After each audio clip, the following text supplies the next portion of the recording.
Family food rules are so important and they will take you on your way to better nutrition. Now, we all make our kids brush their teeth before bed and do their homework and look both ways before they cross the street. But when it comes to rules, some parents feel like, I don't want to set too many restrictions when it comes to food. It's important to have food rules, and your rules may be different from my rules, but they're really, really critical. For example, here's a great rule that everybody can follow. Mom is the executive chef and not the short order cook. You're going to love this one because it means less time in the kitchen for you. If you're making one meal for Jimmy, one meal for Susie, and then another meal for yourself later that night, you're spending a lot of time in the kitchen. Make one meal that the whole family will enjoy, and ideally sit and eat that meal together. Now, if you're trying a new food and you think, ooh, the kids may not like it, have familiar items on the table. Some slices of whole wheat toast, yogurt, some fruit, maybe some strawberries, maybe some carrots and dip. That way nobody goes to bed hungry, but you're also encouraging your children to eat together as a family and eat that one meal.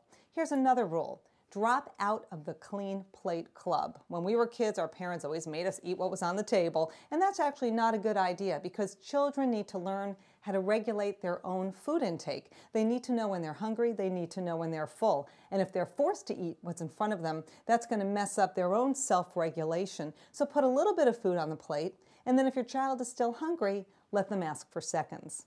Here's another rule I love. This one is serve a fruit and a vegetable at every meal. Breakfast, of course, you're going to serve fruit.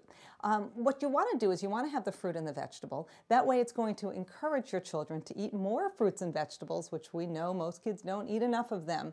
And you know what? If you want to have more than one fruit and vegetable, that's fine. It doesn't have to be green either. Some kids don't like green vegetables. That's fine. But have a fruit and vegetable on the table.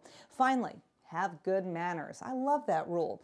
Children often get up and down from the table 5 or 6 times during the meal. How do they eat their dinner when they're doing that? So the rule is you need to stay in your seat. You have to have good manners, meaning you can't chew with your mouth open and you can't say yuck. My older son once said, "Ooh, yuck, Mom, what's this for dinner?" And my younger son, as a result, didn't want to eat that meal. It kind of messed things up at the dinner table. So have a rule that you can't say yuck. And if you do, you're excused from the table and you'll have to eat alone later. So don't be afraid to establish rules. Make sure they're realistic and enforceable, and that will lead you on the way to better nutrition.